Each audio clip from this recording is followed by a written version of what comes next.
record this so that we can get this eventually on our archive, which again, all the past classes of this, excuse me, over the last few months they're all archived. Um, I was talking today earlier, and a lot of people are, talking about.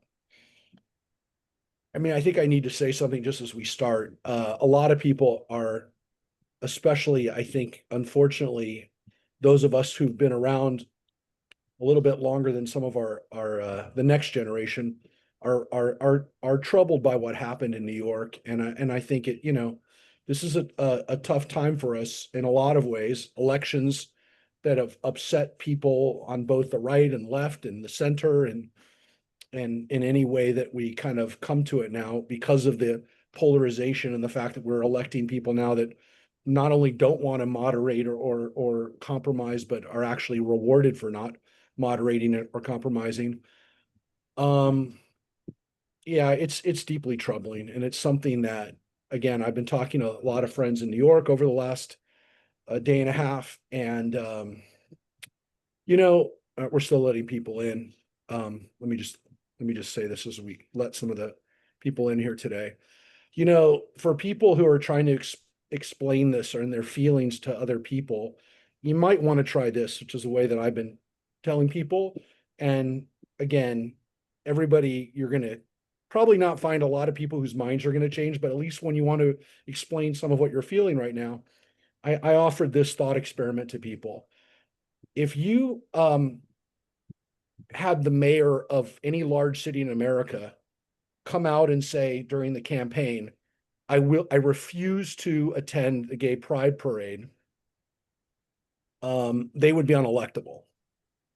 And that's why the parade issue became such a big discussion in the debates and in the run up to this election, because Mamdani had said flat out he would not participate in an Israel Day parade. Now, in New York, and those of you who've lived in New York, myself and several people who are on this call now, understand that the Israel Day Parade is a cultural celebration of Judaism. It's not just Israel. Reform, conservative, Orthodox, non-religious Jews, everybody comes out. It's New York does parades for the Puerto Ricans, for the Italians, for the Irish, for for LGBTQ community. Everybody has a parade in New York. Some people don't like it. Some people don't like any parades. It busts up the traffic, and the cities are a mess. But the Israel Day Parade is the Jewish community's parade. There is no Jewish Community Day Parade. It is the Israel Day Parade. That is for the Jewish community. People on the right, the left, very, very anti-government, Israeli government Jews participate in it. It is the Jewish Pride Parade, if you will. Again, it is called an Israel Day Parade, but it is a Jewish parade. Same as, by the way, Jewish Community Day at the Dodger Stadium was very much a cultural thing. It was not a religious thing. It's almost kind of the opposite in the sense it was called a Jewish day. It wasn't called an Israel Day. Uh, it's a cultural thing in New York. And the mayor who just was elected has said he will not participate in that celebration of a large segment of the community. And so that's something that people now have to sit with. And again, it just proves a double standard that Jew hatred is still acceptable, and it's acceptable, unfortunately, to people in our own community, and it's acceptable to millions of people who, again, would be completely appalled by people who would say, "I'm not going to the gay pride parade or the Italian parade or any other of the numerous parades that clog up New York streets." So that's the thought experiment. What other ethnic group, what other group would be marginalized like that, and it would be okay? So that's why a lot of us are not comfortable today. And yeah, my thoughts and prayers go out to people in New York now who actually have to deal with the consequences of knowing that that's the person representing them now. So with that being said, and getting that feeling a little bit healthier now by again telling you that I feel like I was kicked in the gut, and it's not like I didn't expect it, but I still feel like I've been kicked in the gut. So um And that's not an endorsement of any candidate, by the way. There's a lot of people in New York told me there were 3 really bad choices on the ballot. Anyways, so let's talk about imagination, because maybe we need to escape into imagination tonight. Maybe that'll help us a little bit. So it's wonderful to see everybody up here today. We will not have Wednesday class next week because I'll be in Israel. And I'm really looking forward to that. I'm looking forward to escaping to Israel right now. If anybody decides today that they want to come, I'll find you a place on that trip. But we're going to be in Israel next week. But I will be back, and we will have class, God willing, on the 19th. So 2 weeks from now, I'm planning on having a class because the following week is the night before Thanksgiving. Probably won't have a class that Wednesday night. We'll see, but probably not because a lot of people won't be able to be there. But we are having class today and in 2 weeks for sure. So, so this was the class we were supposed to have last week, but we missed it for other reasons. And again, it's wonderful to have everyone back tonight. Thankfully, we did have something to celebrate in Los Angeles, most of us. Not everybody, but for those who were celebrating. And as most of you know, Dean and I went last Monday night. So 9 days ago, we went to the 18 inning game, and it felt like we just got home yesterday from that game. And it made it feel like, by the way, that those 10 hours we spent at Dodger Stadium that day, it made it feel a little bit more worthwhile, the fact that they won the whole thing. Otherwise, it would have felt a little bit of a waste of time. It was still a wonderful thing to see, don't get me wrong. All right.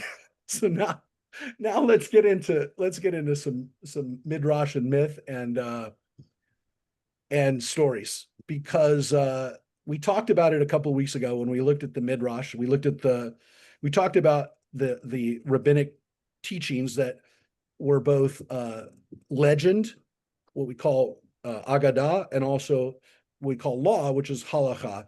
And then 2 weeks ago, we looked at Jewish law after the Talmud. And today we're looking at Jewish stories after the Midrash and after those rabbinic collections, which you'll find, and we'll actually look at one that's right from the Talmud. What happened after the Talmud? How did Jewish stories get told? How were they collected? And how are they being told to some extent today? And maybe kind of, without coming up with a definitive answer for what's a Jewish story, understand that there definitely are Jewish stories, and there are even today, and especially maybe in America, some definitively identifiable Jewish writers, not just writers who are Jewish. So let me just kind of start with one of my favorite reflections on storytelling, and that is one that was shared by one of the great Jewish storytellers and lesson givers, a survivor of the Holocaust who won a Nobel Prize. And he won a Nobel Prize not for literature, but as a peace prize because, again, of what he taught with the stories. And he kind of fictionalized some of his Holocaust experiences, which was an interesting thing, because when Elie Wiesel wrote his books, which are in some cases required texts, even in our high schools today, thankfully, people were like, is he blurring the line between fact and fiction?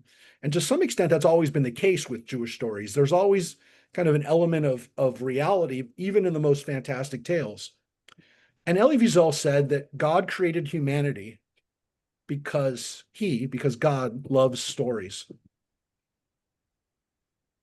And that's kind of one of the reasons why the Torah frames its lessons in stories and narrative.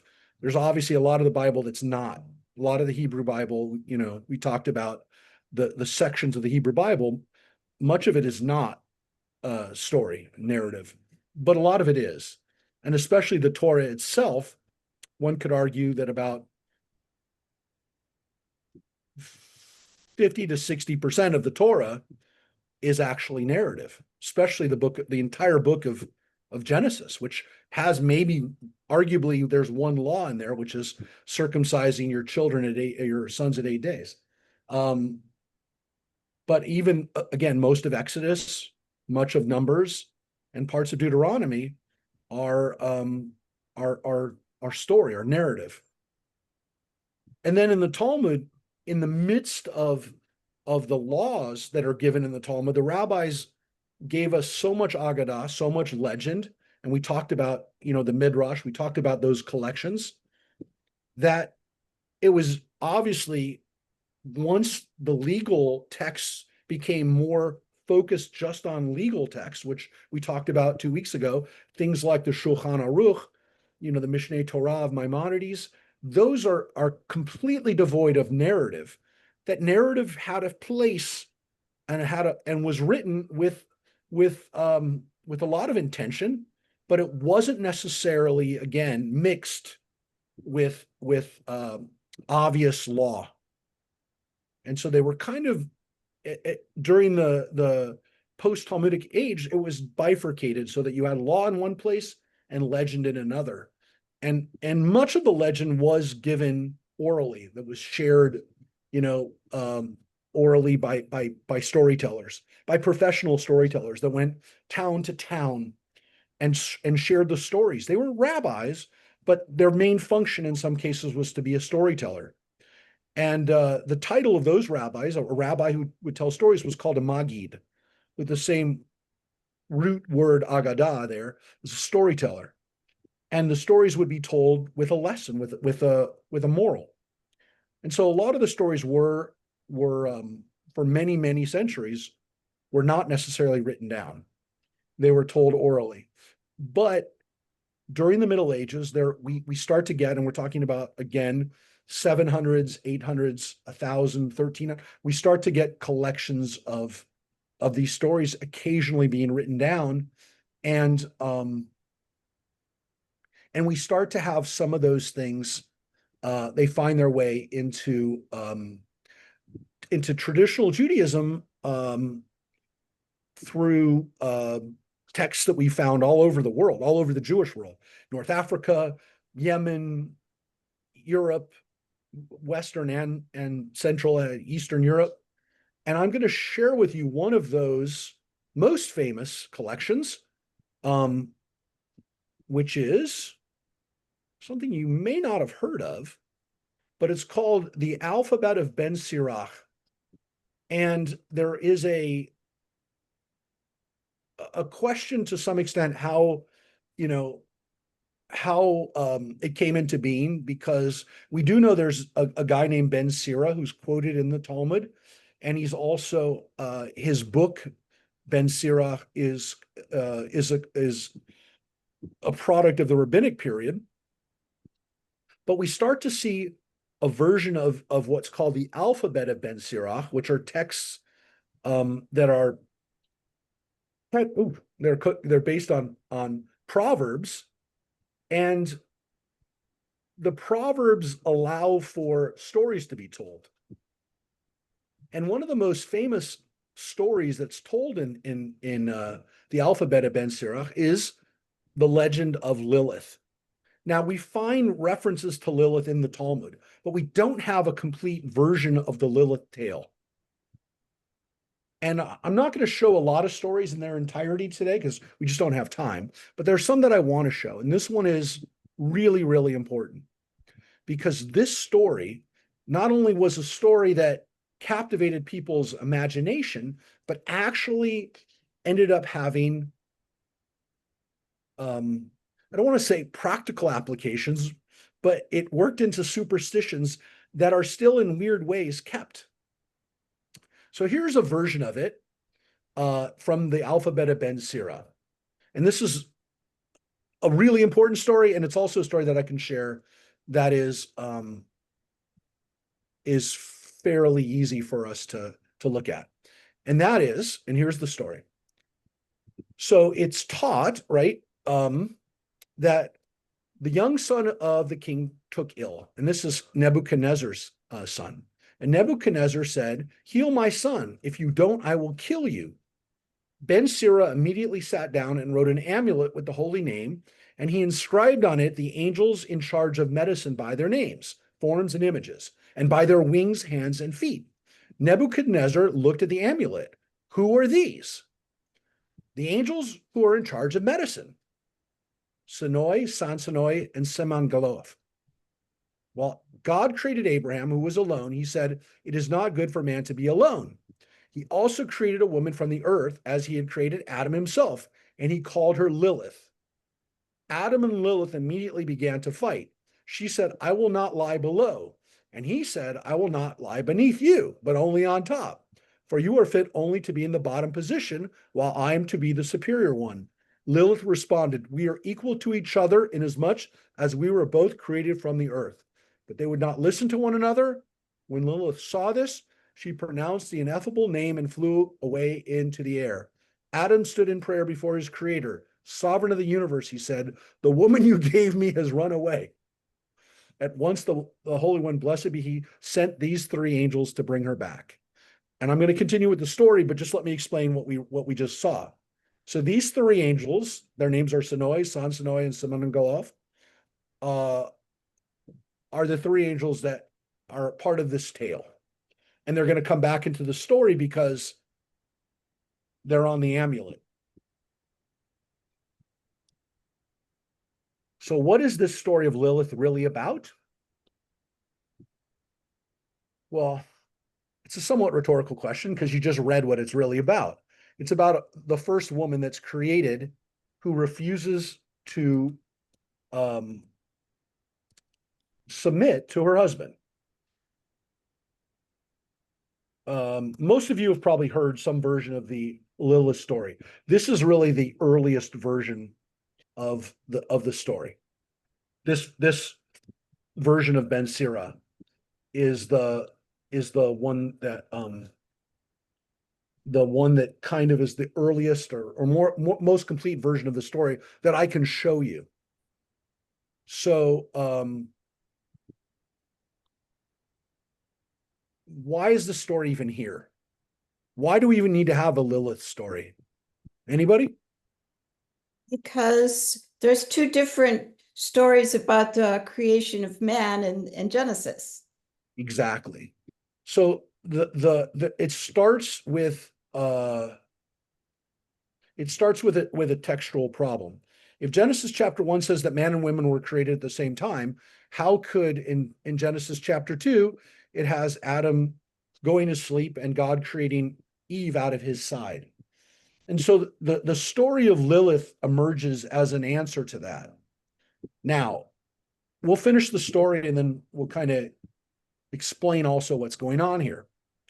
But the bottom line is these three angels are sent to get Lilith back after she runs away. Now, it does not seem like, at least from one aspect, that Lilith's problem with Adam is it's a legitimate issue. She says, "I'm created at the same time as you. Why should you be on top of me?" Which, by the way, yeah, the lesson of this story is it's about sex. I mean, it's not just about sex, it's about sex too. But that's where this issue of Adam and Lilith fighting comes from.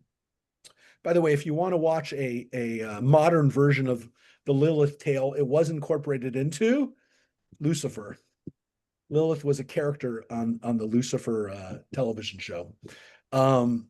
So was Eve, but Lilith was there too. Let's finish the story first. Said the Holy One to Adam, "If she agrees to come back, what is made is good. If not, she must permit 100 of her children to die every day." The angels left God and pursued Lilith, whom they overtook in the midst of the sea, in the mighty waters wherein the Egyptians were destined to drown. They told her God's word, but she did not wish to return. The angels said, "We shall drown you in the sea." "Leave me," she said. "I was created only to cause sickness to infants. If the infant is male, I have dominion over him for 8 days after his birth, and if female, for 20 days. When the angels heard Lilith's words, they insisted she go back. But she swore to them by the name of the living and eternal God whenever I see you or your names or your forms in an amulet, I will have no power over the infant. She also agreed to have 100 of her children die every day. Accordingly, every day 100 demons perish. And for the same reason, we write the angels' names on the amulets of young children. When Lilith sees their names, she remembers her oath and the child recovers. And guess what? For centuries, we had things like this, which are the names of the angels and figure representations of the angels on amulets by where we kept our little infants. There's some other versions of it. I'm going to show you the modern versions of it. Here's some other ancient versions of it. So these are the more modern versions of it. But yeah, these are the ancient or the traditional versions of it. And there's their names in Aramaic. There's their names. So yeah, these stories were not just stories for our ancestors, they were explanations. And they are explanations for a couple of things. One of them, Rosemary already told us, which is this is why we have a textual problem that we've now answered, which is there were two women. And this other woman, who his name is Lilith, that her job is to basically attack our babies. Now, I know that sounds crazy, but when over 50% of the children that were born into the world up until recently died, and maybe like as high as 70 or 80% of all infants didn't make it out of the first couple of weeks of their birth, there had to be some reason for it. There had to be some logic in this way that the world was created. And that is that Lilith can take our children. Now, she has to give up some of her children too. And these are the demons that die every day. So demons die and our kids die. And it's kind of like a weird trade-off that we go through every day, because to some extent, Lilith says, this is what I was created for. She kind of accepts her fate as being this terror, this demon. And so families were literally frightened of the Lilith demon coming into their home and taking their babies, killing their babies. So infant mortality was a real thing, and this was an answer. Yeah, John. Yeah. Yeah, John, what were you saying? Hold on one sec. One sec.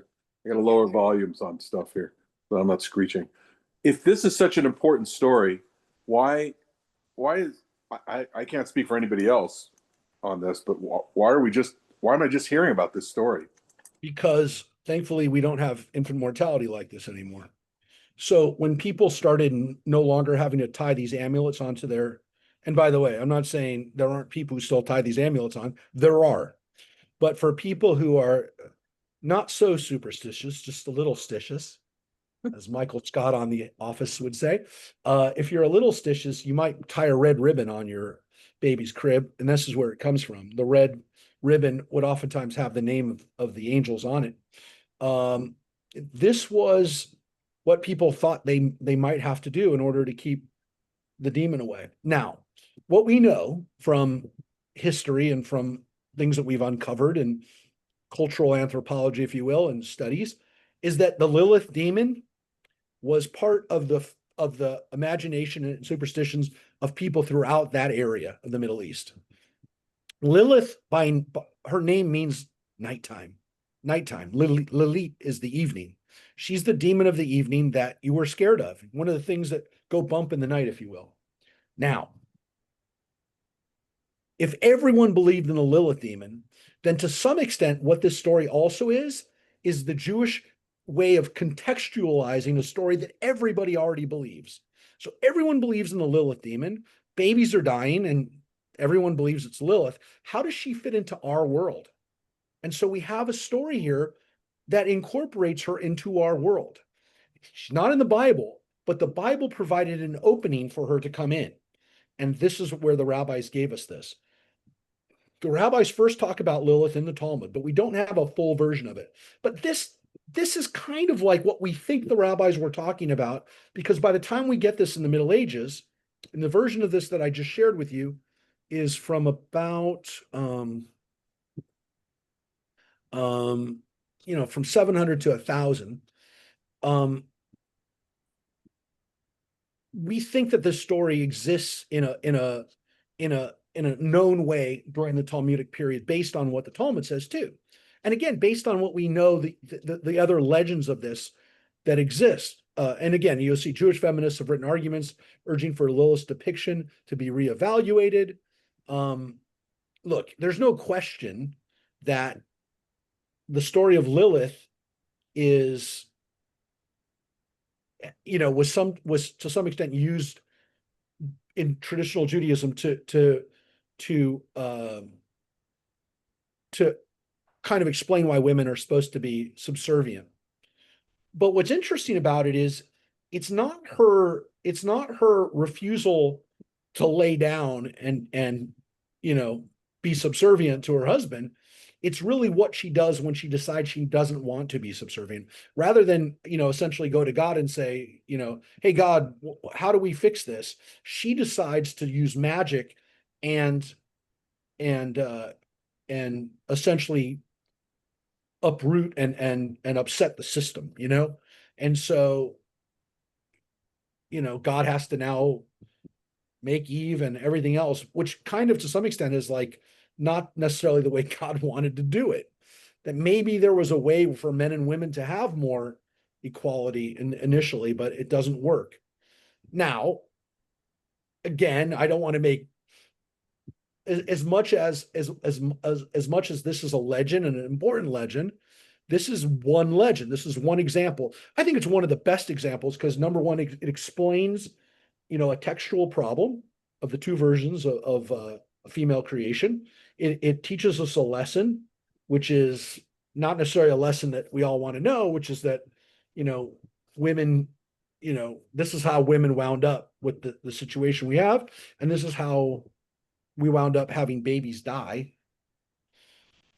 But there is a way around it, and there is a protection that we can do. So this is a lot of the elements of Jewish stories from this period, from the Middle Ages. This one reflects, I think, what I also like about, the story. What I like about this story is that this story really doesn't have anything to do with anti-Semitism and Jew hatred, because as I opened talking about Jew hatred, many of our stories do. There's another story that I want to quickly share, which is really from the Talmud, and I'll share this one because it's one of the most famous stories. It also deals with demons. A lot of the stories in the Middle Ages do deal a little bit with demons. I think that's reflective a little bit of what Jews were dealing with Christians and to some extent with Islam.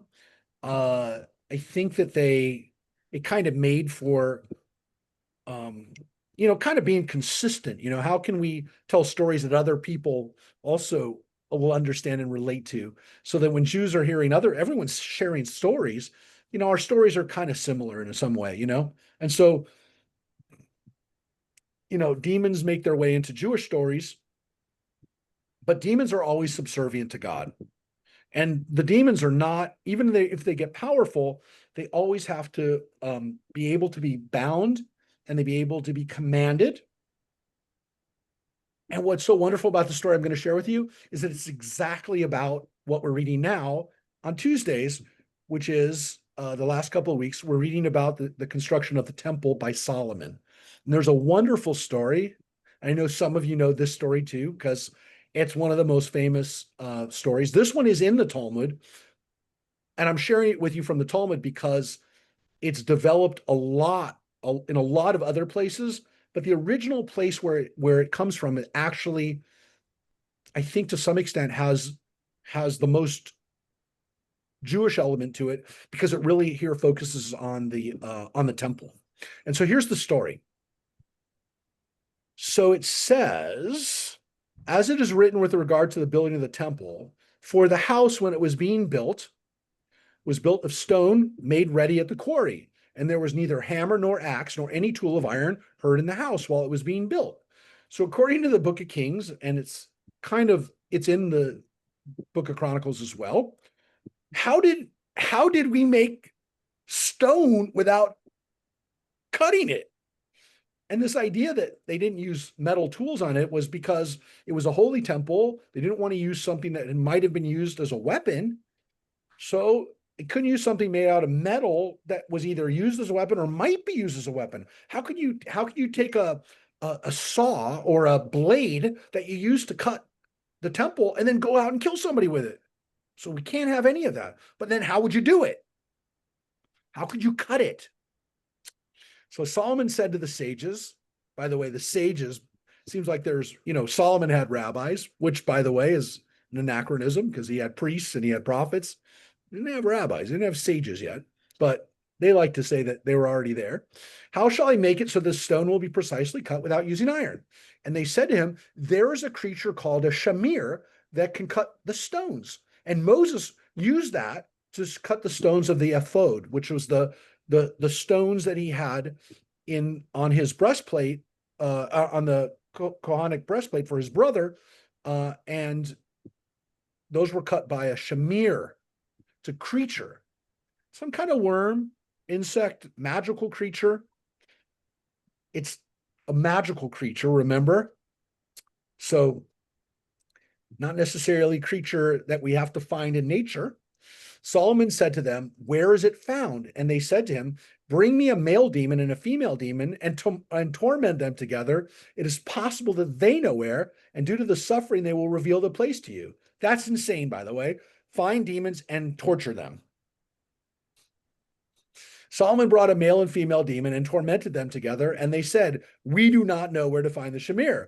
Perhaps Ashmedai, king of the demons, knows. And that's Asmodeus, who we have in other sources, non-Jewish sources, named as the king of demons. And if you look up Asmodeus I'm not saying go out and Google it right now, but you'll see that that is one of the names for the head of hell, if you will. Okay?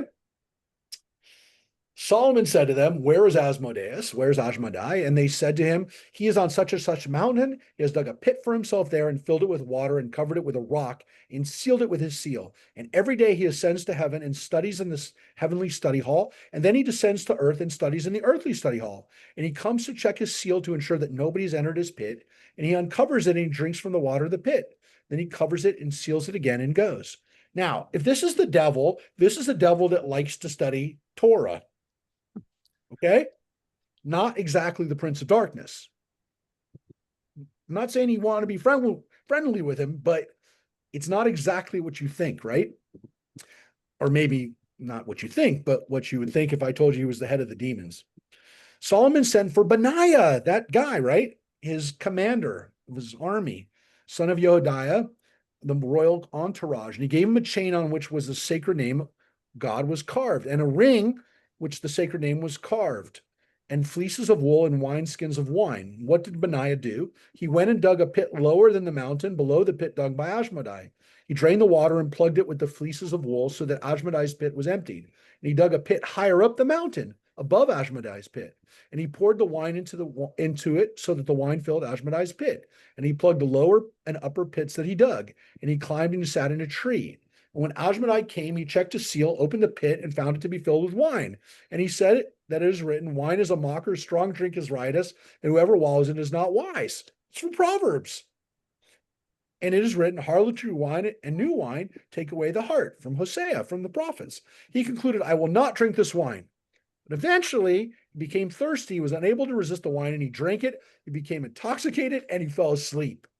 Benaiah descended from the tree, came and threw a chain around Ashmedai and enclosed him within it. And when Ashmedai woke, he struggled to remove the chain. Benaiah said to him, the name of your master is upon you. The name of your master is upon you. Do not tear the chain. God's name is written on this chain and it is forbidden to destroy it. When Benaiah took Ashmedai and came to Jerusalem, he reached a palm. I'm gonna skip over this kind of some of this parts, which are what Ashmedai does when he comes into Jerusalem.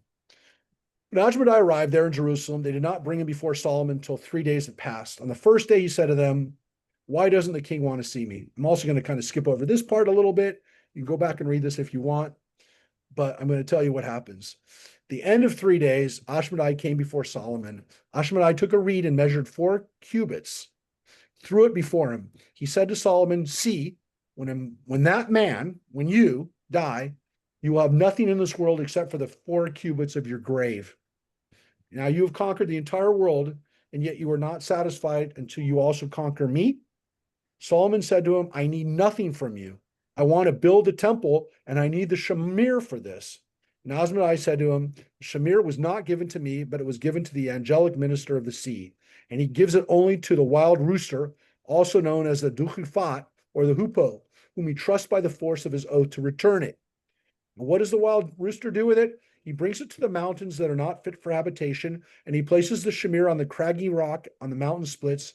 And he takes and brings seeds of trees, throws them there, and it becomes fit for habitation. And this is why we interpret, again, this translation of the word cutter of mountains as what the shamir is. They investigated and found the nest of the wild rooster in which there were chicks. He covered the nest with he covered its nest with translucent glass. When the rooster came and wanted to enter the nest but was unable to do so, it went and brought the shamir and placed it on top of it to crack the glass. Solomon's servant threw a clump of dirt at the rooster, and the rooster knocked over the shamir. The man took it, and the wild rooster went and strangled itself over the fact that it had not kept its oath by not returning the shamir. Later, Benaiah said to Ashmedai, "What is the reason?" Oh, that's the part of why he did those things when he came in. I'm going to skip to this. And then it says here at the end, Solomon kept Ashmedai with him until he completed the temple. So he keeps him bound the whole time while he builds the temple with the shamir. But that's not the end of the story, because now we're going to hear what Solomon does. One day he stood with Ashmedai alone. He said to Ashmedai, "It is written, for him the lofty horns of the wild ox." And the sages say in explanation, like the lofty horns, these are the ministering angels, and the wild ox, these are the demons. In what way are you greater than us? So why does the verse praise your abilities and power over human beings? And Ashmedai said to him, "Take the chain engraved with God's name off and give me your ring with God's name on it, and I will show you my strength." And Solomon took the chain off him and gave him his ring. And Ashmedai swallowed the ring, and he grew until he placed one wing in heaven and one wing on earth. And he threw Solomon a distance of 400 parsangs. With regard to that moment, Solomon said, "What profit is there for a person through all the toil of his son?" With Solomon deposed from the throne, Ashmedai took his place. So you can see Solomon screwed up. He gave Ashmedai an opening, and then he threw him away. He banished him, and he took his place. It means he looked like Solomon. He took Solomon's place. Now, there's a lot of versions of this story in the Middle Ages, and specifically, they really develop out of this. Now, some of it is obviously for the rabbis to teach us lessons from Solomon's books, like Ecclesiastes and Proverbs. So this is a wonderful way for us to be introduced to Solomon. Now,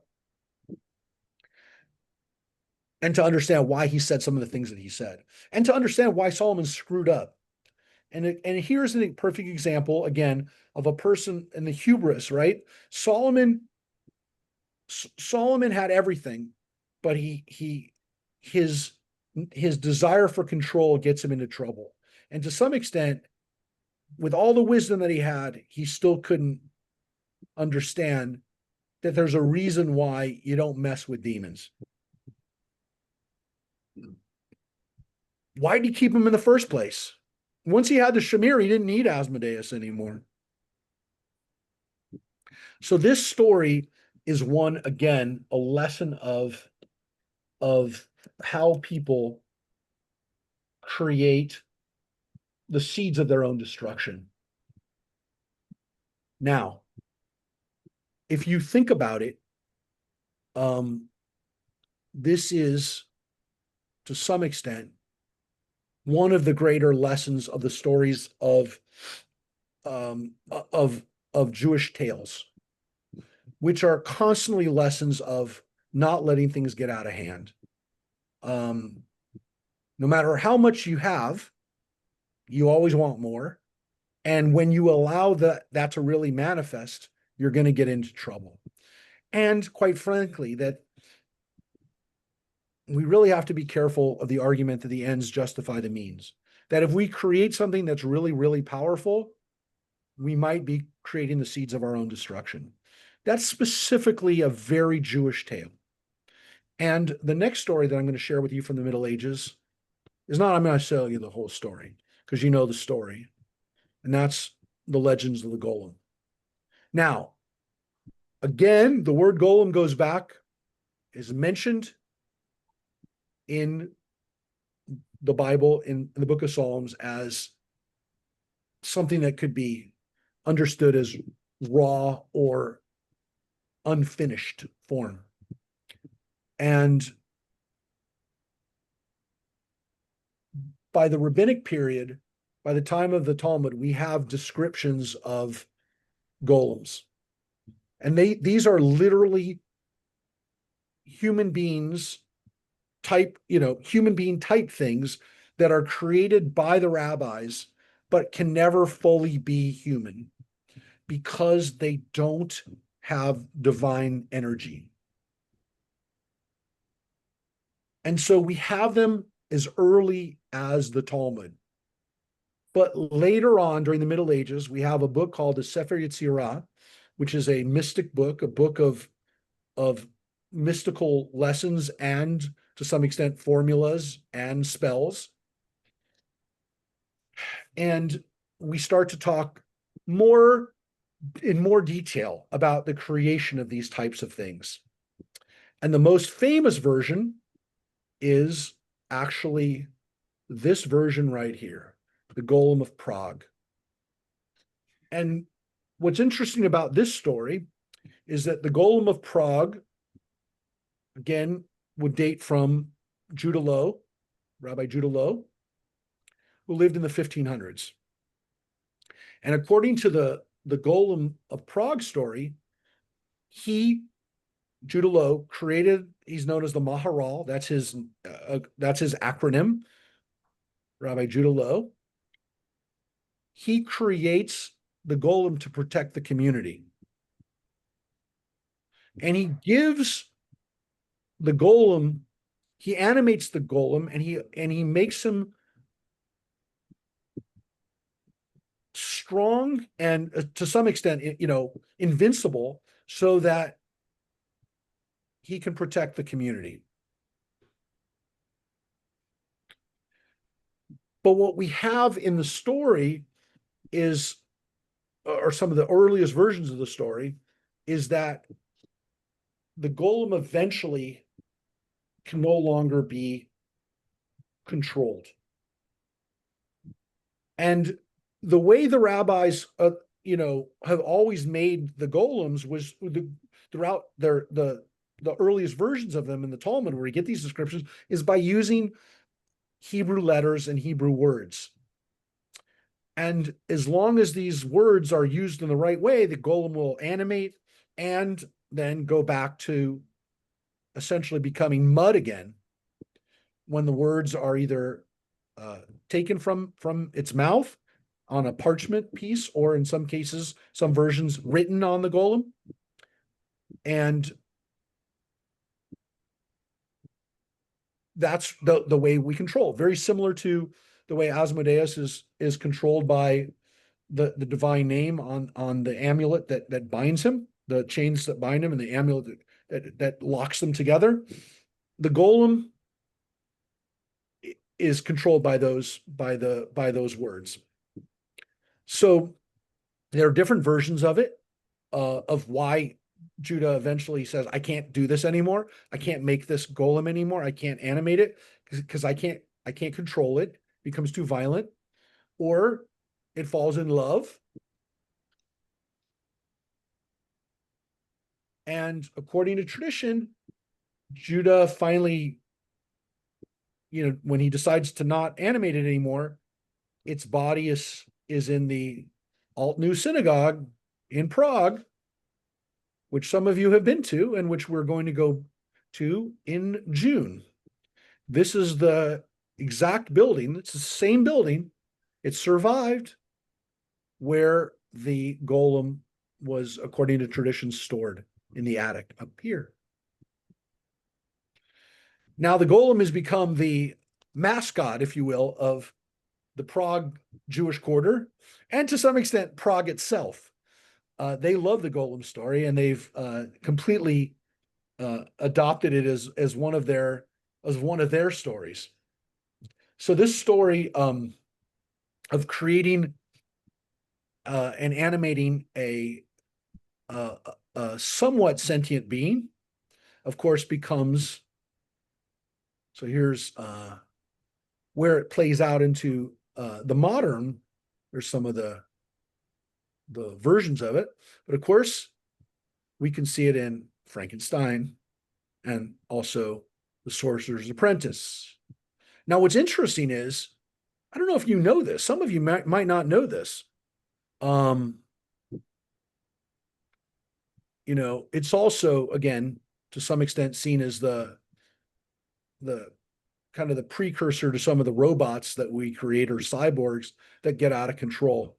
But I don't know if you know this. I don't know if it's in this piece right here, but you know who has a version of this story? Does anybody know who wrote a version of the Golem?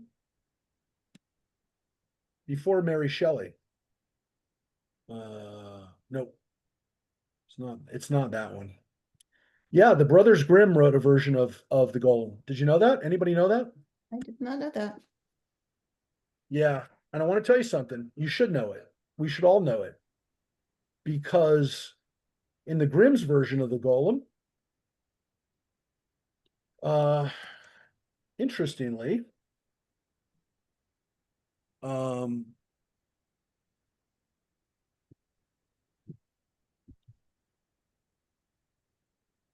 what I was told was that in their version, or the German version of it, I think it was the Grimm's, maybe not. I think it was a Grimm version though, was that the golem actually falls on the rabbi and kills it. Hmm. And it's a fairly anti-Semitic version of a golem. And there are versions of the golem that made it into the X-Files, that made it into, there's a modern horror thriller called The Tribe, which was about Holocaust survivors, or Holocaust inmates, I would say, who create a golem to protect them in the camps. And so it's always kind of been in the background. And so when we talk about the versions of this story of Golem, there are ways that it finds its way into. And again, many people think that Mary Shelley based her version on of Frankenstein, her version of a created life that wants to destroy its master, on the golem story. But those medieval legends become kind of, I would say they borrowed from the culture around them, but I think they also very much influenced the culture around them. And I think to some extent, when we talk about the golem, we're talking about an influence that has a huge cultural influence, I think, even on us today. So that is, that's something that I think, again, anybody want to add anything about golem stories? Or so the stories from the Talmudic period through the Middle Ages, the best versions of those stories are I'd say the versions that are really, and I've already posted this up on our website, on the Jewish Journeys page, on our temple page, where I have the read more about it. The Sefer HaAgadah by Chaim Nachman Bialik and Louis Ginsburg's Legend of the Jews are two of the best collections of these, I would say, rabbinic through the Middle Ages. But the next great collection of Jewish storytelling really comes about during the Hasidic period. And when we talk about the Hasidic period, the founder of Hasidism, the Baal Shem Tov, was a rabbi who lived in the area around Romania, Hungary, during the 1700s. And not a lot is known about him from a historical standpoint. But what we do know about him and what was kept were his stories, were his tales, and they become the basis for Hasidic tales, which then are told. All the succeeding dynasties and all the succeeding rabbis have their own stories, and the Hasidic tales kind of dominate the last 200 years or so of Jewish storytelling, even though they're really only, kind of come out of Central Europe and Eastern Europe. And I don't want to say they're like the Mizrahi Jews didn't tell stories during this time, but many of the stories that are told in those communities and in our European communities, I say ours, our ancestors, most of our ancestors, were also based on the Talmudic legends and Torah versions of Torah stories. But the Hasidic stories inhabit another place because they're contemporary stories. They're stories about people, Jewish people, who are who are trying to make a life for themselves. They really don't focus a lot on anti-Semitic incidents, though there are some, but really just like we go through life and how do we make sense of the world around us? How do we connect with God? How do we find joy? How do we make sense of the world around us? And told from the perspective of people like us. And so it's not just telling ancient stories, it's telling stories about us. And I'm going to share one of the stories that's a really famous one that has the Baal Shem Tov as the central character. If we have time, I'm also going to share with you another story that I really love from one of his students. And again, every generation of in the next Hasidic dynasties, because again, Baal Shem Tov's students go out and found their own Hasidic branches, whether it's the Breslov Hasidism, or obviously the largest one today, Chabad, or it's the Lubavitcher Hasidim, but we also have Bobovers, Satmar Hasidim. We have so many different dynasties, and so many of them were murdered during the Holocaust. But this is a very famous version of, and there are a few different versions of this, but this is a really simple one. And I think it really gives us a sense of the Baal Shem Tov and the Hasidic tales. So this one's called The Flute. And it says, there was once a villager who was accustomed to pray on the days of awe, on Yom Kippur and Rosh Hashanah, at the Beit Midrash, the house of study of the Baal Shem Tov. The villager's son was slow-witted and mentally disabled. Okay. Probably, fairly politically correct if we just said he had some mental disabilities. That's what they said, right? No one managed to teach the boy how to read or recognize letters. And he certainly couldn't recite any of the holy words of the Torah or prayers. Because of this, on the days of awe, the villager did not take his son to the town of the Baal Shem Tov when he went to pray. However, after the son had his bar mitzvah and it came time for him to fast on Yom Kippur, the father took his son with him to watch over him and to make sure that he didn't accidentally eat on the holy day. The son had a flute that he used to play while he watched the calves and the sheep in the field. When the son went with his father to the Baal Shem Tov's town, the son stowed the flute in his pocket without his father knowing. The boy sat patiently with his father at the Baal Shem Tov's Beit Midrash from the beginning of the holiday until the end, not knowing how to recite a word from the prayers during the day. From the prayers at Musaf. After that sitting, the boy said to his father, "The flute is in my pocket and I really want to play it." The father was shocked. He chastised him for bringing the flute, and he warned him, "Watch it, and don't you dare take that flute out." The boy restrained himself, but by the mincha prayers, he asked his father again, "Abba, please let me play my flute." The father cursed his son and threatened him to not dare play his flute. The father wanted to take the flute from him, but he stopped himself because the flute is a musical instrument and is forbidden to touch it on the holy day. So the father grabbed into the son's pocket with the flute and held the flute through the pocket so that his son couldn't take the flute out. That is the way they prayed the Ne'ilah prayer, right? So they go through all of Yom Kippur, the morning service, the afternoon service. Now they're at Ne'ilah. And now they're in the middle of the prayer. The boy knocked the flute from his pocket and his father's hand. He put the flute to his lips and let out a powerful, strong sound. All the worshipers were astounded, but the Baal Shem Tov immediately shortened the prayers, which was unusual, bringing the prayers to an abrupt end. Afterwards, the Baal Shem Tov said to the congregation, through the sound of the flute, the boy raised all of the prayers to the heavens and relieved me of my duty. You see, the boy is incapable of uttering a word of the prayer. And when he saw the congregation in prayer, a holy spark was lit inside him and his soul burned with passion. Another person could have recited the words of prayers to God with their burning passion, but the boy is unable to pray and quench the holy thirst or the fiery passion that burns within him to the depths of his soul. And so by playing his flute at the moment of truth in his heart, without any intruding thoughts, he was blessed with pure thoughts of God. And do we not say, Rechamna liba baye, God demands that you be true to your heart. And that's how the pure breath of the boy was welcomed by God. And that's how the prayers reached God, by opening the gates of heaven. I love that story. I love that story. And it captures what early Hasidic teachings were about, which were about your heart, about letting your heart express the highest levels of our spirit, of our connection to God, right? How do we feel God? How do we touch God? Through our hearts, through our passion, through our energy, even the negative energy. We're going to throw everything into God, because if we focus our attention, if we focus our energy into God, then even the negative parts of us won't hurt the world. It won't hurt us.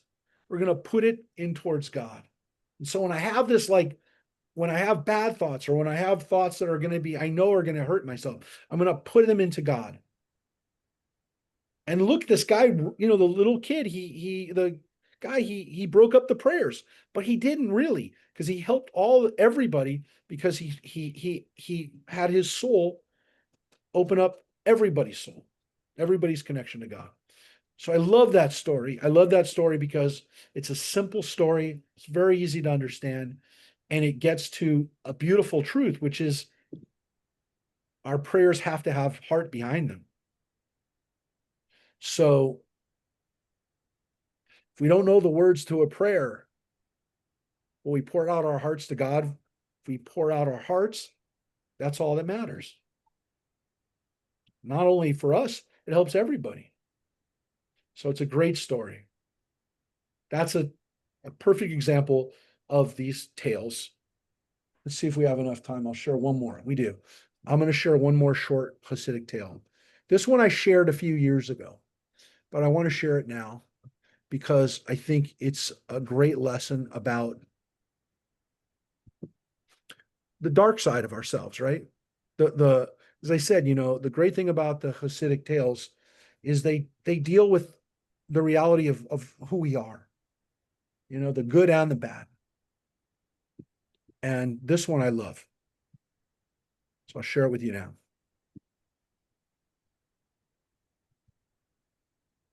So this is a couple of generations, or actually about a generation later.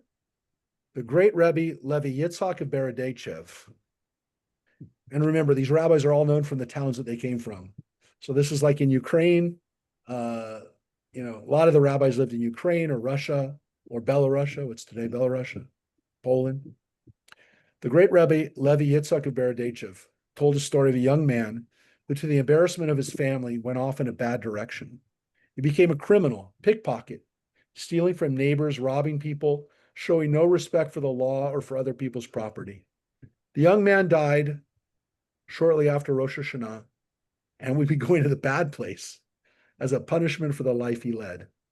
When he arrived at Gehenna in the days between Rosh Hashanah and Yom Kippur, the first thing he saw was Satan putting the finishing touches on the file he was preparing to present to God on Yom Kippur, detailing all the sins of the Jews throughout the world.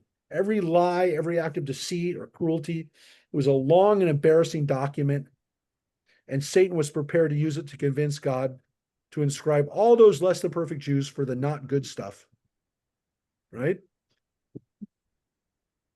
Now, this reminds us that Satan's job is not necessarily to make us do bad stuff, but to tell God about all the bad stuff we did. He's the prosecuting attorney. He's the devil's advocate in our teaching, for the most part, right? That's what Satan does. Later on, we have versions of Satan inciting people to do bad stuff, but he's not the prince of darkness. He's not good because we don't want him to do his job. So Satan's got his file, right? He's going to court with his what's it called? The expandable envelope, right? So at this point, the thief Very big briefcase. Yes. At this point, the thief realized that this was the moment for which his entire life had been preparation. While Satan's back was turned, he picked Satan's pocket, stole the dossier, and threw it into the files of purgatory, destroying the evidence. At that moment, a band of angels flew down into Gehenna, picked up the thief, and carried him to heaven. Now, the story, is the story of somebody who in our community who doesn't do the right thing, right? He's done bad things all his life. But in the next world, right as he's, if you will, like, in defending your life, he's in the limbo area. He's in the area where they're deciding where you're going and where people are going. And in that place, he realizes that he has the opportunity to help others. And because he helps others, he doesn't have to go now. So, look, hopefully we don't live lives that, bring us down to Gehenna. And obviously the lesson of the story is for us, not for people in the next world. But for us, what we take away from it is that if we have the potential to turn our dark pieces into stuff that can actually help other people, maybe we can find redemption in this world. Now, this story is told, the book is called The Holy Thief, and it's the story that Rabbi Mark Borowitz wrote about his own journey and about how he came to help found Beit Teshuvah in Los Angeles with Harriet Rosetto, his wife. And they started essentially, again, one of the greatest Jewish halfway houses in the world, in our own backyard in LA. And Beit Teshuvah has been able to help a lot of people. Mark Borowitz came to the rabbinate in a very circuitous way, because first he went to jail. The guy was a drug addict, was a thief, was a con man, robbed people, and went to jail, got caught. And through his journey, he was able to turn his lessons and his mistakes into ways of helping other people. He couldn't have helped the people that he did if he hadn't gone through this horrible part of his life. And so he calls his book The Holy Thief. It's an interesting book. It's definitely worth a read. And he, for a long time now, he's retired now, but for a long time, he helped a lot of people, thousands of people. He saw himself as kind of the holy thief. And even though he's retired now, Harriet and him are no longer in charge. The place is still very much a very special place. And we've had people from our own community in Santa Clarita who grew up in Santa Clarita who are living there now, who've been there, who've gone through time there, and it's changed their lives. So the story, again, is a simple story. It's a story about has a fantastic element, but it also speaks to the reality of who we are as people. And I think it's a great example of how we tell stories, and the examples of these Hasidic stories.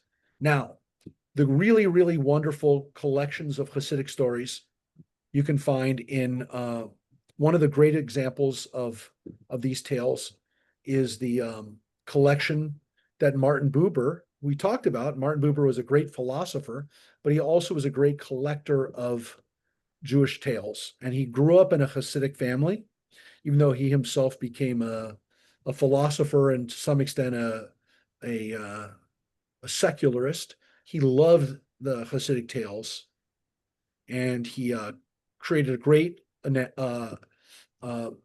anthology called Tales of the Hasidim. And this is going to lead us to this last part of tonight's discussion about Jewish tales, which is the modern Jewish fiction. And by modern Jewish fiction, we're talking about once we're confronted with Jews living in a Gentile world. Because during the early Hasidic period, Jews are still coming out, and for the most part, the Hasidim are living in the shtetls and are living in very insular communities. But as we move out of that period and into what we would call the period of Yiddish fiction, we have in Eastern Europe, Central Europe, we have writers that are starting to write about the Hasidic world, but they're writing at it, they're coming at it from much more of a Western style approach of telling the tale. And they are heavily influenced by Russian writers, German writers, eventually American writers. But these writers in Yiddish are in some cases from Hasidic backgrounds themselves, but as they kind of step out of the religious environment and start to go to European universities, or they start working in European jobs, they're influenced by those modes of telling stories, and they start to write stories that are no longer, even if they deal with a Hasidic community, they're not really being told as Hasidic stories anymore. And the best example of that is one of the authors that you know very well is Shalom Aleichem, who's responsible for Tevye. And of course, his stories are turned into, most famously, Fiddler on the Roof. But the Tevye stories are amazing stories. They were originally written as short stories. He edited them and pasted them together to some extent in collections, but they don't really exist as a novel. They exist as collections. And there are several versions and translations of them out there. There's some really, really good ones that are available now that have become available in the last few years. And some of them are annotated, which I think is important, because if you see what Shalom Aleichem did with Tevye's stories, the way he quotes or misquotes Torah and Talmud, and if you look at the annotated versions, it shows you how he does that. It is a whole nother level of very clever storytelling. And of course, it's a little lost on us because we don't get the references. But when you see the references and you see them, the way he plays on them, it's very, very, very clever and very, very powerful. And the Tevye stories, my friends, are not, if you think Fiddler on the Roof has some depressing elements to it, the Tevye stories are like one gut punch after another. They just, keeps getting worse and worse and worse for Tevye. And so it's very, very tough. But they're also beautiful because Tevye never loses his humanity. And he's kind of, the Job. He's a contemporary Job for Shalom Aleichem to play out the world around us. But they're very, very powerful stories. So I definitely recommend, if you have a chance, to read some of the Tevye collections that have come out in the last few years. Again, I'm going to post up some of these as suggestions.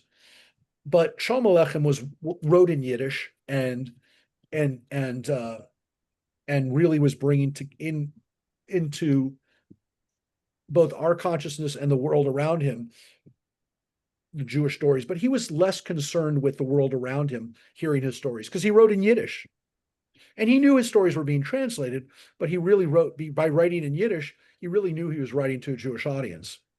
Around the time that he was writing, though, we have a very interesting other version of, and there, by the way, Shalom Aleichem is only one of several fantastic Yiddish writers.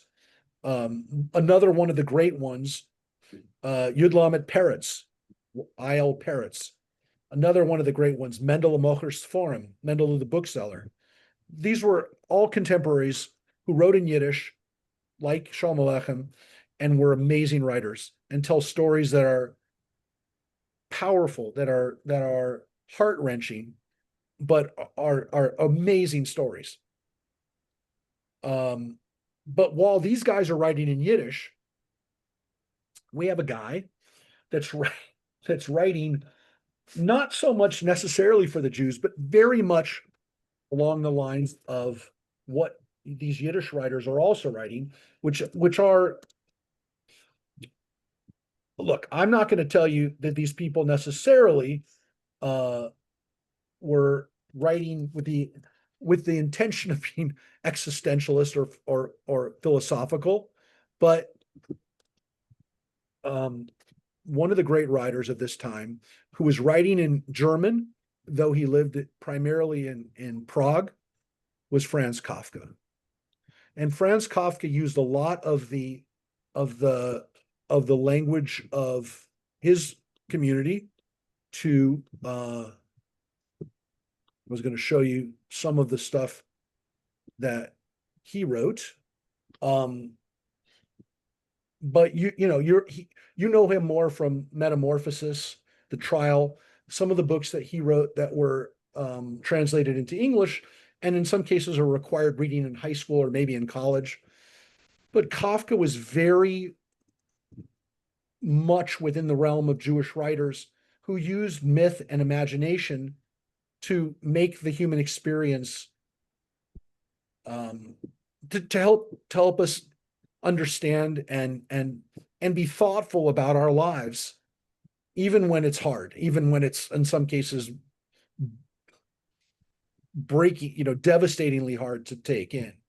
And so Kafka really wrote, and unfortunately did not live a very long time, but he wrote from that standpoint of trying to make sense of the modern world, but very much influenced by the Jewish experience. Some would say he's kind of the transitional writer between Yiddish writing and Jewish writing and secular Western writing. What's interesting is then we start to get Jewish writers in both Europe and the United States who, and I'll touch on it in Israel, who are writing Jewish fiction in their contemporary languages and in their environments, but are still writing very much from a Jewish standpoint. One of the writers who continues to write in Yiddish and who, of course, will win a Nobel Prize for writing in Yiddish and whose works were turned into not just amazing translations, but wonderful movies that maybe we'll talk about when we talk about Jewish movies. And that, of course, is Isaac Bashevis Singer, because his most famous book that became a movie was Yentl. But he also wrote Enemies, a Love Story, which was an amazing movie that was done about 30 years ago. And that was another story that was written by Isaac Bashevis Singer. His stories, because he lives after Shalom Aleichem and after Kafka, he's the next generation. His stories will touch deeply on the Holocaust, but they also are stories that have fantastic elements to them. Stories about demons, stories about Dybbaks, which are spirits that attach themselves to us, and dealing with how those stories might play out in a world that also has now lived through the darkest experiences that would seem supernatural, but indeed happen, and that's the Holocaust. So Isaac Bashevis Singer writes in Yiddish, even though he's writing about Jews, not just in Europe, but also eventually in America. And he's a transitional writer that also helps us get to American Jewish writers. But before I do that, I just want to tell you that, of course, Israel will become home for several amazing Jewish fiction writers who are writing, in some cases, very much from the point of view of the shtetl in Europe. Most famous of those writers is Shai Agnon. Agnon also wins a Nobel Prize for Literature and is an Israeli writer writing about Jews in Eastern Europe and in Israel, but he wins a Nobel Prize. Now think about this. When you have a writer like Agnon, who was born in Europe, but um, but lives in Israel and writes in Israel. And so I'll show you.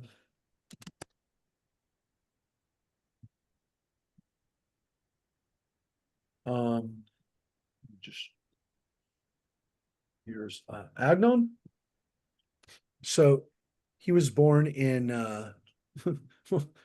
Galicia, which is at the time was part of Austro-Hungarian Empire, but one of those places that went back and forth to different countries. Is now part of Buchach is now part of Ukraine. He died in Jerusalem in 1970, but you can see when he wrote, you can see he was a vegetarian.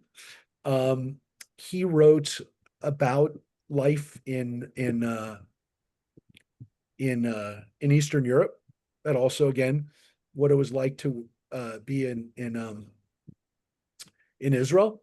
He won the Nobel Prize in 1966. That's literally, if you think about it, 18 years after Israel is established as a country. Israel has its first Nobel Prize winner 18 years after it comes into existence for literature. It's amazing. So a lot of people are not familiar with Agnon. I never read Agnon very much until I went into college, was in college and took a class on Israeli literature and realized how important he was. There are several Israeli writers who come after him who are amazing writers. Edgar Keret is a very famous Israeli writer. Amos Oz, one of Israel's great writers. Many writers who wrote Israeli fiction will start writing more about the Israeli experience. Not saying that's not Jewish, of course it's Jewish, but it also becomes very much a national experience where people in Israel will understand a lot of what is being referenced in a way that Jews in the diaspora just won't understand it. Agnon's not that kind of writer. He's a writer like Isaac Bashevis Singer that when we understand and kind of put ourselves back into that shtetl experience, we'd understand it. And of course, now we also will finish with what we would call the American Jewish writer. And the American Jewish writers who really kind of reached their pinnacle in the 1950s and 60s become, I would say, and by the way, I would say American and Canadian writers, because some of the writers that we're going to mention now are technically Canadian, even though in some cases they lived a lot of the time in America and wrote about characters that we definitely would recognize in America. We have what are called the big three.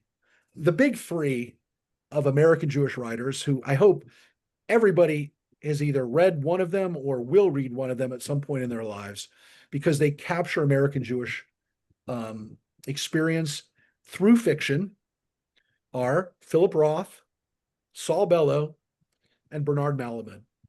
All of those writers are recognized as great writers in English, in the English language. Some of them have won Nobel Prizes for literature, but they also are deeply, deeply Jewish writers.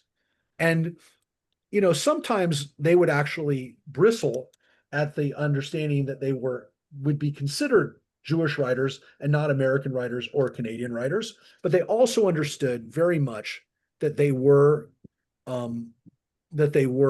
Jewish writers in addition to their national identities. And I would argue that some of Philip Roth's best books are deeply influenced by America. And I would say, again, if you want to, kind of find one of Philip Roth's, and by the way, we talked about another one today that's not even technically one of the big three, Joseph Heller, who wrote Catch-22. And I mentioned his book about King David called God Knows. Philip Roth's book, The Plot Against America, is definitely a book about what could have been an American history. It's a alternative history of America. It really does speak to the Jewish experience, and I think speaks to Jews in a way that it can't possibly speak to someone who's not Jewish. Plot Against America was also turned into movie, limited series. So several of Philip Roth's books were turned into movies or series. Bernard Malamud is most famous for The Natural, about baseball, but he's really well known for his books um, about the American Jewish experience. And I would definitely direct people to some of his books that are really about the American Jewish experience. In particular, for Bernard Malamud, one of his great books was actually not about the American Jewish experience, but about the Eastern European Jewish experience. Is a book called The Fixer. And so there are several books by these authors that are wonderful. Saul Bellow, one of his best books about Jewish experiences, The Adventures of Augie March. But again, all of them have books. I mean, I've read pretty much everything. I think everything that Philip Roth ever wrote, but he's an important writer. And just this month, I could say, there's a new biography that's coming out about him. It's written by Steven Zipperstein, who just wrote this book called Stung by Life by Philip Roth. I think it comes out this week. It comes out November 7th. This is part of a collection of Jewish writers. It's called, it's part of Yale University's Jewish Lives series. So I've not read this book yet. I will when it's out, but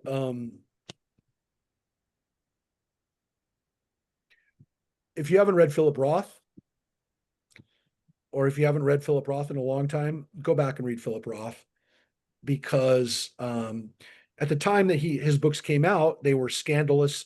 The Jewish community flipped out over Portnoy's complaint, over Jewish characters that were troubling to some extent.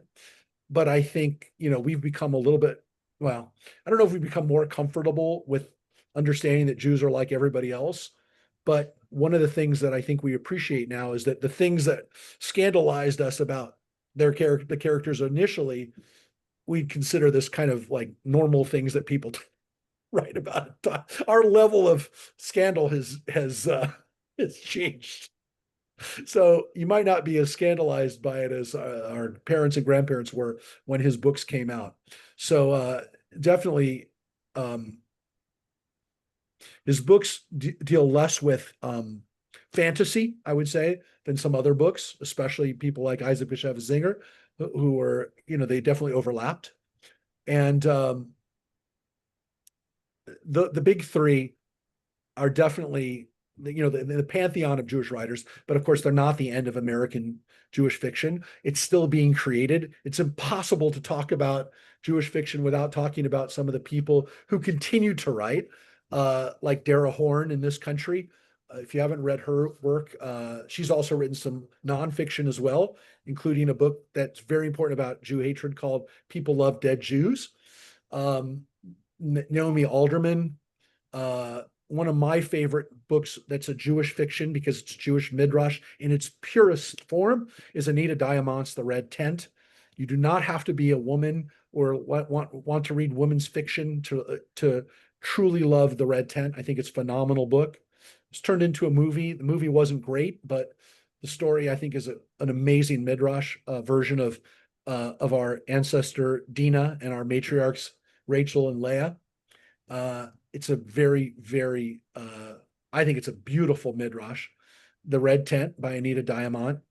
And an interesting writer who writes today, with really almost only, I shouldn't say almost only, because he's had some very famous books that have nothing to do with Judaism, but the majority of his books definitely are about Jewish characters. Some of his non-Jewish books have been turned into movies, is Michael Chabon. One of his most Jewish books is called The Yiddish Policeman's Union, about an alternative history where the Jews don't go to Israel, they go to Alaska and found a Jewish state, if you will, in the Union. Alaska becomes a Jewish homeland. So it's an interesting what if book. So that's the Yiddish Policeman's Union. And yeah, I mean, it's difficult to talk about Jewish writers today without talking about the fact that as I'm speaking right now, there's somebody writing a Jewish tale right now. Now, again, when we talk about Jewish film and Jewish television shows, whether it's, Nobody Wants This or, whatever Jewish tale, is the next one to be adapted for film or TV. There are wonderful Jewish stories out there that are, again, in some cases fantasy, but they're no less inspiring. And I think they can be inspiring to people of all backgrounds, but I think they touch us because as Jews, we love stories. And as Elie Wiesel said, as I said at the beginning, gosh, we got to think that God must love stories too. So I will tell you that one of the things that I've spent some time in with my friends over the last year and a half or so, and one of my friends that is something that we've created called Rebbe Tales, which are in some cases Hasidic tales, which are we've done 4 of them so far. We've animated Jewish tales, and it's kind of a crossover between stories and animation, where we've taken some of these tales that have never been animated or never brought to life, and Rebbe Soul, Bruce Berger, has narrated them and played some beautiful music behind them. So I've put them on our read more about it, and this could also be see more about it. These are usually about 6 to 7 minute tales. This one I'll just show you a little bit of. I'll only show you about 30 seconds of it, but you'll have the link to this. This is a Hasidic tale. In the early part of the 18th century, there lived at the foot of the Carpathian Mountains a strange and most unusual rabbi. His name was Israel ben Eliezer. He wandered through the little towns of Poland preaching a new message, a message of direct worship of God, a message of cheer, of kindness, and the importance of shiflut, or humility. Through all the towns of Eastern Europe, the fame of this great tzaddik, or righteous one, spread, and many were the tales of his miraculous deeds. In fact, the people referred to him never by his given name, but as the Baal Shem Tov, master of the good name. There was no... So I will tell you that we've got one called A Visit to Heaven, which is a Baal Shem Tov story. We have another one called Staff of Elijah, which is a story that takes place in the Middle Ages. It's more of an Eastern... the old man replied... more of a Sephardic tale. One called Watchman for His People, which is another one from the... Nahum, who had just joined the forces of Joshua. And then one, which is called Miriam's Tambourine, Stand at the first which is also... that gate hung the prayer shawl. Sewn in with men for the briefness. Which has also got a Middle Ages origin in the Middle Ages. So we're trying to bring some of these stories back to life through animation And we're hoping to eventually create a whole collection of them, but we're trying to get financing.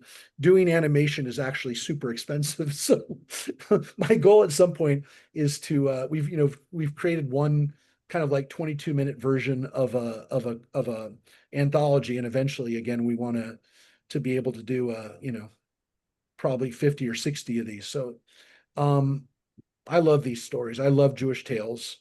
And I say these stories, I mean Jewish stories. And so as I said, we're gonna post up the link on the website. It's already there. It's actually, I posted this, and I'll post the link right now, so you can always have access to where we keep these Jewish journey pieces and all the read more about it. You can always get access to it. And so let me just take us real quick. I'm gonna post it in here so you can have access. I'm just gonna post it in the chat right now for you to see, because it has our November 5th class, which is today, and your ability to see these videos, have links to the different articles that we shared today. So I just shared with you, this is our link for Jewish Journey class materials. And again, while I will miss you all, think about you and pray for you when I'm at Jerusalem at the Kotel, which is one of those stories. The staff of Elijah is about going to Israel, fulfilling that dream of going to Israel. We will see you, God willing, on the following week on the 19th. And I hope to get back from Israel and share with you some tales that are not fanciful, that are not made up, but that will hopefully inspire you. And we will have Shabbat services a couple days later on the 21st with Rick and Addie, and I'll hopefully share some tales of what really happens in Israel at that time too. So thank you everybody for being here. Thank you for learning and for hopefully again being inspired by stories. Thank you, Rabbi, for teaching us. And thank you, Rabbi. Great session. Thanks, Rabbi. Bye-bye. Bye, everybody.